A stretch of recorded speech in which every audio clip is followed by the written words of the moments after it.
Hello मेरे प्यारे students, क्या हालचाल। हमें उम्मीद है आप सब स्वस्थ होंगे, मस्त होंगे और आप सबकी तैयारी एकदम शानदार तरीके से चल रही होगी।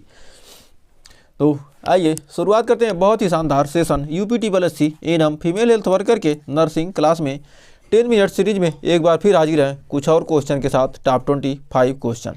तो यदि सीरीज आपको अच्छी लग रही तो थोड़ा सा लाइक शेयर कीजिए, क्योंकि आप लोग इस सीरीज से प्यार कर नहीं रहे। तो सीरीज को थोड़ा सा क्या करिए, इसको लाइक शेयर कीजिए, जिससे हम क्या कर सकें 2000+ PYQ क्वेश्चन आपके लिए करा सकें। तो यदि आप ज़्यादा से ज़्यादा शेयर करेंगे तो आपको जल्द से जल्द बेहतरीन से बेहतरीन और कंटेंट दिया जाएगा। तो आइए शुरुआत करते हैं सेशन की। तो देखिए, मानव शरीर और स्वास्थ्य प्रश्नोत्तरी से संबंधित हम बहुत ही शानदार 25 MCQ क्वेश्चन करने वाले हैं। तो आइए शुरुआत करते हैं। पहला क्वेश्चन कर रहा है, मानव शरीर में सबसे बड़ी कोशिका कौन सी होती है। इसका विकल्प दिए हैं अंडाणु, रक्त कोशिका, न्यूरॉन, यकृत कोशिका। तो हमारा क्या करा है, मानव शरीर में सबसे बड़ी कोशिका कौन सी होती है। हमारा राइट आंसर हो जाएगा ऑप्शन नंबर ए, अंडाणु। तो बढ़ते हैं नेक्स्ट क्वेश्चन की तरफ। तो दूसरा क्वेश्चन देखिए, बहुत ही शानदार क्वेश्चन, मस्तिष्क का कौन सा भाग भावनाओं को नियंत्रित करता है। तो इसके 4 ऑप्शन दिए गए, सेरिब्रल कॉर्टेक्स, सेरिबैलम, लिम्फिक प्रणाली या मेडुला। तो इसमें राइट आंसर क्या हो जाएगा, कौन सा भाग भावनाओं को क्या करता है, कंट्रोल करता है। तो हमारा हो जाएगा क्या, ऑप्शन नंबर सी, लिम्बिक प्रणाली। तो बढ़ते हैं तीसरे क्वेश्चन की तरफ। तो देखिए क्या कह रहा है, इंसान के शरीर में सबसे बड़ी सिरा कौन सी है। इंसान के शरीर में सबसे बड़ी सिरा, vena cava, femoral when, carotid when, subclavian vein. तो हमारा इसका राइट आंसर क्या हो जाएगा, option number A, vena cava. तो क्या इंसान की सबसे बड़ी सिरा कौन सी है, वेना कावा। तो बढ़ते हैं अगले क्वेश्चन तरफ। कह रहा, इंसान की आंख में रंग का कारण कौन सा पिगमेंट होता है, मेलानिन, हीमोग्लोबिन, कैरोटीन, रेटिनोल। तो हमारा क्या है, इंसान की आंख में रंग के लिए कौन सा पिगमेंट होता है। तो हमारा राइट आंसर हो जाएगा मेलानिन। नेक्स्ट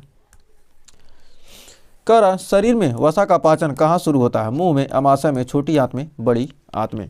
तो हमारा राइट आंसर क्या हो जाएगा, शरीर में वसा का पाचन कहाँ शुरू होता है, छोटी आंत में, यानी ऑप्शन नंबर सी।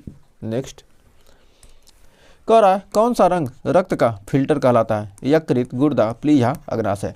तो रक्त का फिल्टर कौन सा अंग कहलाता है। तो हमारा हो जाएगा ऑप्शन नंबर बी, गुर्दा। नेक्स्ट कह रहा है, कौन सा हार्मोन गर्भावस्था को बनाए रखने में मदद करता है, एस्ट्रोजन, प्रोजेस्टेरोन, प्रोलैक्टिन, ऑक्सीटोसिन। तो हमारा 7वें का राइट आंसर क्या हो जाएगा, ऑप्शन नंबर बी, प्रोजेस्टेरोन। तो बढ़ते हैं नेक्स्ट क्वेश्चन की तरफ। तो 8वां क्वेश्चन क्या कर रहा है, कौन सा पदार्थ DNA का मुख्य घटक है, amino acid, nitrogenous base, glucose, cellulose. कह रहा DNA का प्रमुख घटक। तो 8वें का राइट आंसर क्या हो जाएगा, नाइट्रोजन बेस।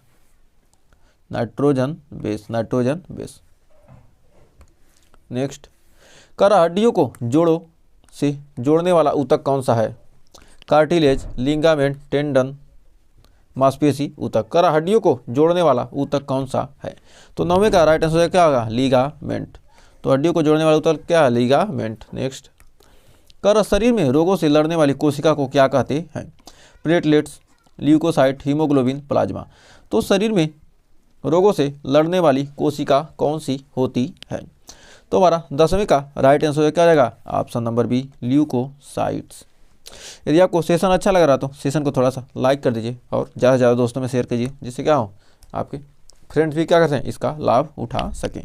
क्योंकि हमारे चैनल पर जो भी क्लास पेड क्लास नहीं है, सारी क्लासें क्या है, फ्री है। तो क्या कीजिए, सेशन को थोड़ा सा लाइक करेंगे, शेयर करेंगे तो क्या होगा, हमें मोटिवेशन मिलेगा। तो आपको बेहतरीन से बेहतरीन कंटेंट देने की कोशिश जरूर करेंगे। तो देखिए कह रहा, किस अंग को ग्लूकोज का भंडार कहा जाता है, यकृत को, गुर्दा को, मांसपेशियों को, अग्नाशय को।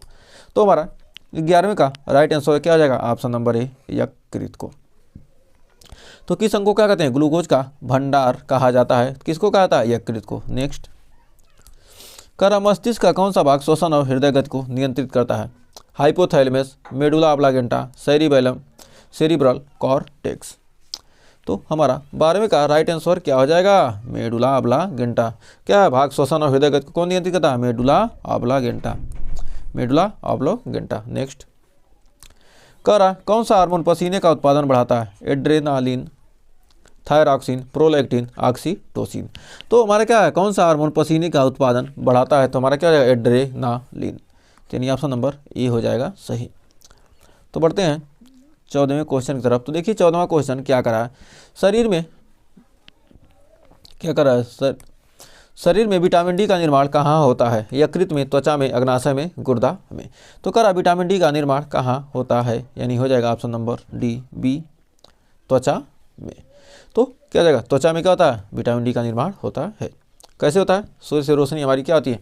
त्वचा लेती है और उससे क्या कहते हैं? विटामिन डी का निर्माण करती है। नेक्स्ट करो, शरीर में सबसे छोटा मांसपेशी समूह कौन सा है?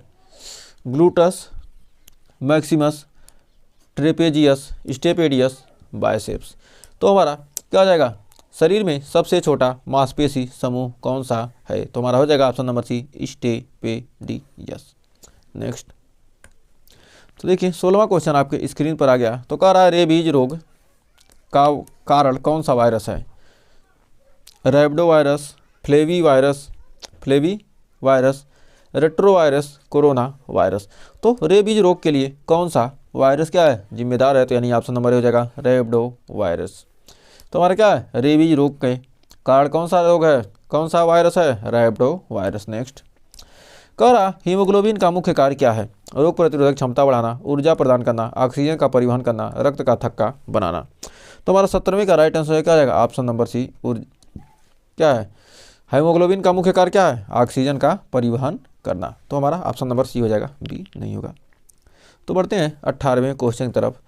तो देखिए 18वां क्वेश्चन क्या कह रहा है, कह रहा है मलेरिया रोग के लिए जिम्मेदार परजीवी कौन सा है? जो हमारी क्या मलेरिया रोग है इसके लिए जिम्मेदार परजीवी कौन सा है? ट्रिपैनोसोमा या प्लाज्मोडियम या साल्मोनेला या माइकोबैक्टीरियम। तो इसका राइट आंसर कौन सा हो जाएगा 18वें का? मलेरिया रोग के लिए जिम्मेदार परजीवी कौन सा है? जल्दी से कमेंट बॉक्स में दीजिए इसका आंसर, प्लाज्मोडियम, यानी ऑप्शन नंबर बी 18वें का। बढ़ते हैं 19वें क्वेश्चन की तरफ। तो कह रहा है निम्नलिखित में से कौन सा विटामिन पानी में घुलनशील है? ए, डी, सी, ई। तो पानी में घुलनशील विटामिन कौन कौन से हैं? वसा में घुलनशील कीड़ा, कीड़ा क्या हो जाएगा? कीड़ा वसा में घुल जाएगा। तो बाकी बचेंगे कौन? बी और सी। ये कौन है? ये तो क्या है वसा में, और ये हमारे क्या है? जल में। तो कौन सा विटामिन पानी में? पानी जल मतलब जल या पानी, नहीं तो हिंदी में समझिए जल पानी, अंतर मत समझिए तो कन्फ्यूजन हो जाएगा। तो कह रहा विटामिन पानी में घुलनशील है, तो पानी में कौन घुलनशील होगा? बी और सी। तो इसमें बी तो है नहीं, तो हमारा क्या जाएगा ऑप्शन नंबर सी और विटामिन सी। तो बढ़ते हैं नेक्स्ट। कह रहा इंसान में सिस्टोलिक दबाव किस समय मापा जाता है? हृदय की आराम अवस्था में, हृदय की सिकुड़ने की अवस्था में, सांस लेने की प्रक्रिया के दौरान, रक्त प्रवाह बंद होने पर। तो हमारा क्या हो जाएगा 20वें का राइट आंसर क्या हो जाएगा? हृदय की सिकुड़ने की अवस्था में, हृदय की सिकुड़ने की अवस्था में, यानी ऑप्शन नंबर बी। तो बढ़ते हैं 21वें क्वेश्चन तरफ। तो कह रहा है मस्तिष्क को रक्त की आपूर्ति कौन सी धमनी करती है? Carotid artery, subclavian artery, radial artery, femoral artery. तो हमारा 21वें का राइट आंसर क्या हो जाएगा? Option number A, carotid artery. Next कह रहा रक्त के थक्के बनने की प्रक्रिया को क्या कहते हैं? ऑक्सीकरण, कोएगुलेशन, ग्लाइकोलाइसिस, हीमोलाइसिस। तो हमारा 22वें का राइट आंसर क्या हो जाएगा? Option number B, coagulation. तो हमारा क्या हो जाएगा 22वें का ऑप्शन नंबर ये है कोएगुलेशन। नेक्स्ट कह रहा प्रोटीन का पाचन कहाँ शुरू होता है? मुंह में, अमाशय, छोटी आंत, बड़ी आंत। तो इसका आंसर आप क्या करना है? कमेंट में दीजिएगा। इसका आंसर हमने बताया है, ये आपके लिए क्या है? होम वर्क है। तो इसका आंसर क्या कीजिए? कमेंट में इसका आंसर आपको देना है। तो प्रोटीन का पाचन कहाँ शुरू होता है? तो हो जाएगा ऑप्शन नंबर बी, आमाशय में। नेक्स्ट कह फेफड़ों की कौन सी संरचना गैसों का आदान प्रदान करती है? Bronchi, bronchioles, alveoli, trachea. तो हमारा 24वें का राइट आंसर क्या हो जाएगा? Alveoli, option number C. और आज का लास्ट क्वेश्चन कह गर्भावस्था के दौरान सबसे महत्वपूर्ण खनिज कौन सा है? Iron, calcium, potassium, sodium. तो गर्भावस्था के दौरान सबसे ज़्यादा क्या होती है? आयरन। तो हमें उम्मीद है आपको 25 क्वेश्चन अच्छे से क्लियर हुए होंगे। तो 25 में आपके कितने क्वेश्चन सही हैं कमेंट में हमें ज़रूर बताइएगा। और सेशन अच्छा लगा तो सेशन को लाइक कीजिए, शेयर कीजिए और मिलेंगे कुछ और क्वेश्चन के साथ नेक्स्ट वीडियो में। तब तक के लिए टेक केयर।